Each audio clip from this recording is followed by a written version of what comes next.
Hello dear listeners, welcome back to Timeless Romance Tales.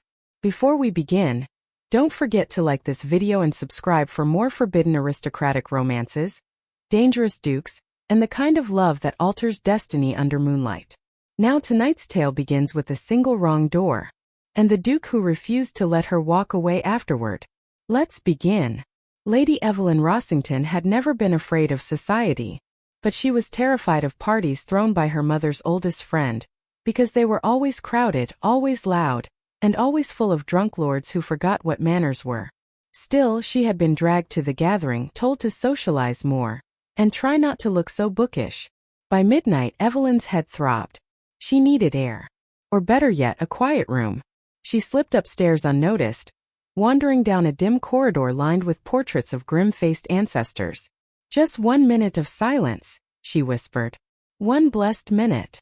She spotted a door slightly ajar. Light spilled from the crack.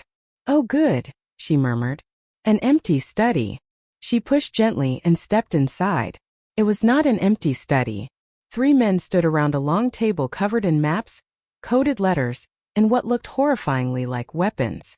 One man spun around immediately, shadowed eyes narrowing.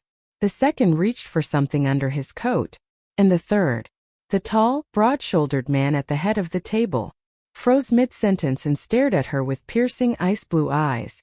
Evelyn's breath stopped. She knew that face. Everyone did. Damien Blackthorne, Duke of Aramoor. The most feared, most powerful, most impossible to approach bachelor in all of England. "Close the door," he said quietly. His voice was low, too calm. Evelyn's heart lurched. I'm terribly sorry. I thought I didn't mean to." "Close it," he repeated, but softer this time. Almost dangerous. She obeyed instantly, shutting herself inside with them. The second man hissed. "Your Grace, she saw everything." I didn't see anything," Evelyn blurted. "Truly, I didn't even look. The door was cracked and I only—" The Duke lifted a hand, silencing everyone. His gaze swept over her, her pale blue gown, her gloved hands trembling against her skirts, the flush rising to her cheeks. Then he exhaled slow. Controlled. Too controlled. "What's your name?" he asked. Lady Evelyn Rossington." "Rossington," he repeated, stepping closer. "Ah, the daughter of Lord Percival." She nodded shakily. "He is an honorable man," the Duke murmured. "And you?" He reached her, towering over her with quiet intensity. "Have just walked into a matter of national security." Her stomach dropped. "National security?" The Duke's jaw tightened. "Yes." The second man added sharply. "She cannot leave. She knows too much." "I don't know anything," Evelyn protested. "I don't even know what I saw. Maps? Papers? Nothing more." The Duke's eyes held hers. Cold. Calculating. Then something flickered, curiosity perhaps. "Lady Evelyn," he said slowly, "walk carefully." She swallowed. "What are you going to do with me?" "That," he said in a near whisper, "depends on how well you listen." She pressed back against the door, her breath trembling. "Please, please don't hurt me."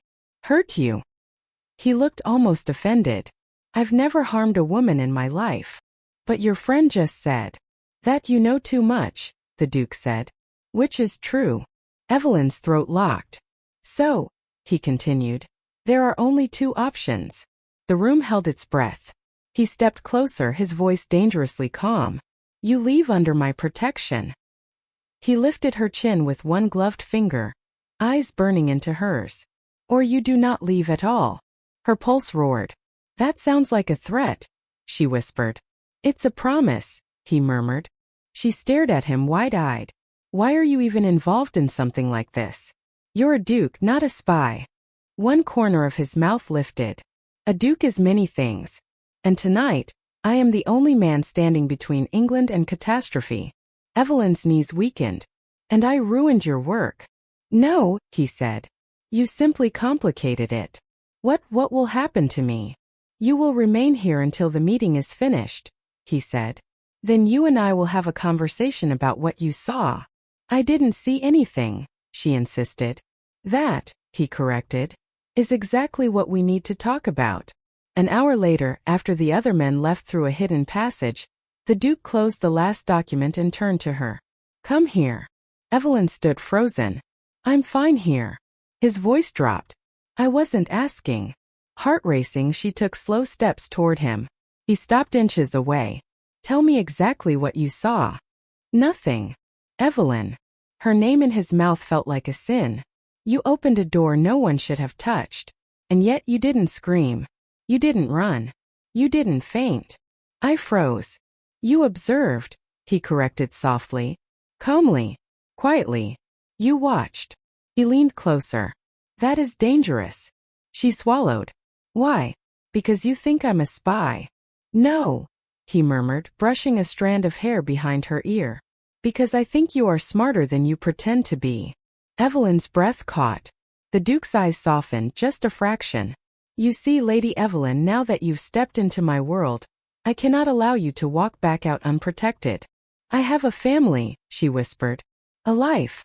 I can't just disappear. You won't. Then what do you want from me? He looked at her for a long silent moment. Then, you will stay under my protection until this threat is resolved. No more public events. No unsupervised outings. You will be with me, everywhere. Evelyn's lips parted. That sounds like house arrest. That sounds, he said softly, like the only way to keep you alive. She tried to steady her breathing. And if I refuse? The Duke stepped even closer until the heat of him pressed into the air between them. Then the men we are fighting will find you, he whispered. And they will not offer you the same mercy. Her pulse throbbed wildly. I don't even know you, she whispered. I know, he said. But tonight you stepped into my war. Now? I cannot let you go. His hand brushed her cheek, slow, deliberate. Evelyn, he murmured. You have my word. I will keep you safe. Even if I must chain myself to you to do it. You'd go that far? He held her gaze without blinking. I would burn London to the ground before I allowed harm to come to you. A shocking heat spread through her chest. Fear. And something dangerously like longing. He exhaled. You opened the wrong door, the Duke said softly. And now you belong on the inside. Evelyn whispered. And what if I don't want to belong to your world? A pause. A breath. A devastating half-smile. Then, my lady, you will belong to me. Her breath stopped entirely. That, he murmured, lifting her chin again, is the only place I can guarantee your safety. The candles flickered around them. The house fell silent. And for the first time in her life, Evelyn wondered if opening the wrong door had been the beginning of everything.